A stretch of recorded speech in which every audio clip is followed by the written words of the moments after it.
coup, les défenseurs souffrent. De Jong, est-ce que tu penses qu'il faudrait s'en séparer cet été vu son niveau? Alors moi, le problème de Jong, je vous le dis, hein, c'est mon avis, mais c'est pas son niveau, c'est son implication. La vérité, hein, j'ai vu son comportement déjà sur le banc. J'ai l'impression qu'il est allé voir le match comme si c'était moi qui étais allé, je sais pas, voir le match au Celta Vigo. Il était assis sur le banc, il n'avait pas l'air intéressé, quoi. C'est comme si moi je vous fais une vidéo comme ça. Et je vous dis, voilà, j'espère que vous allez bien. Aujourd'hui, c'est compliqué. Je sais pas, un peu de motivation, un peu d'implication. C'est le comportement nonchalant, moi j'aime pas ça. J'aime bien voir des gens motivés, des joueurs motivés. Après, tu peux rater ton match. Regardez, on prend l'exemple de Casado. Il a raté son match, mais comportement, mentalité, les efforts, irréprochables. Si à partir de là, tu es irréprochable, on va te pardonner le fait de rater un match plus facilement que si tu rentres sur le terrain à 0-2 et on dirait que t'as pas envie en fait. On dirait que tu avais envie d'être chez toi parce que tu as froid et tu as une jolie femme à la maison qui t'attend. Moi, c'est ça qui me dérange chez De Jong, c'est le comportement un peu nonchalant, sans ballon. À cause des performances, le staff va maintenant précipiter le retour de Lamine Yamal. Non, je pense pas. Déjà, parce que ça y est, il est sur la voie du retour. Normalement, il sera dans le groupe contre Brest. Si jamais il n'est pas dans le groupe, il sera là pour la Liga le week-end prochain. Il n'y aura pas de prise de risque de prix. Maintenant, puisque tu me parles de Lamine Yamal, je pense qu'on peut le dire, le Barça avec ou sans Lamine Yamal, c'est pas pareil. On a beau dire oui, mais il a 17 ans, il faut pas être dépendant. Oui, il faut pas, mais le Barça est dépendant de Lamine Yamal, c'est une réalité. Ça veut dire que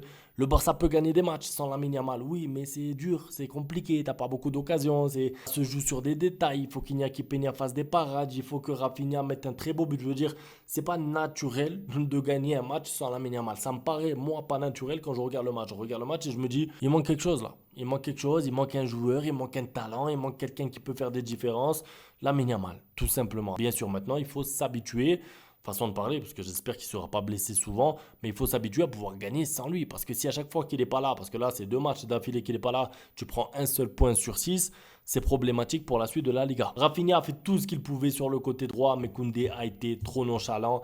Je suis d'accord, Koundé aussi nonchalant et même offensivement, en fait, c'est difficile quoi pour Koundé. Ça veut dire que oui, je sais, de temps en temps, il va faire un gros match, il va faire 2-3 passes décisives comme il a fait en Ligue des Champions, mais globalement, offensivement, on sait qu'il est un petit peu limité, même s'il est très fort, même s'il fait une grosse saison.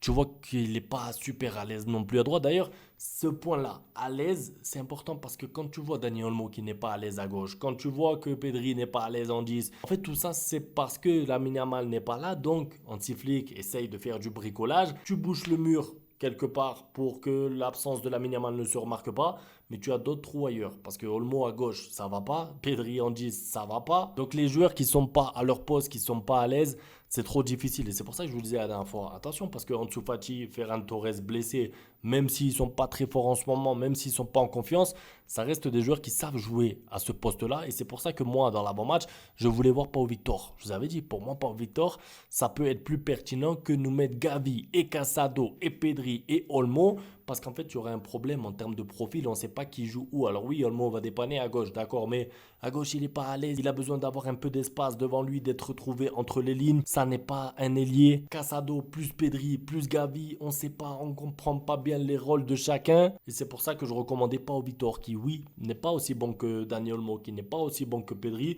Mais en termes de rôle, en termes de profil, il connaît son travail et pour moi, il aurait pu faire des différences. La Liga est complètement relancée. J'ai peur. Alors, j'ai peur. Bon, les gars, ça reste du football. Les frères, je pense qu'il y a un petit peu plus grave quand même. Pas de quoi avoir peur. Maintenant, la réalité, c'est que oui, un point d'écart sur le Real Madrid, c'est rien. Et en fait, ça vient gâcher le gros classico. Moi, je l'ai dit dans le débrief, je tiens à le répéter, mais tu gagnes un classico à l'extérieur 4-0 pour qu'au final, un mois après, tu aies peut-être à seulement un point d'avance face au Real Madrid. C'est quand même triste. Après, j'ai envie de dire, le Barça a perdu des points dans des matchs vraiment Sociedad à l'extérieur, Celta Vigo à l'extérieur. Quand on voit le calendrier au début de la saison, on se dit là, le Barça peut perdre des points, là, le Barça peut perdre des points.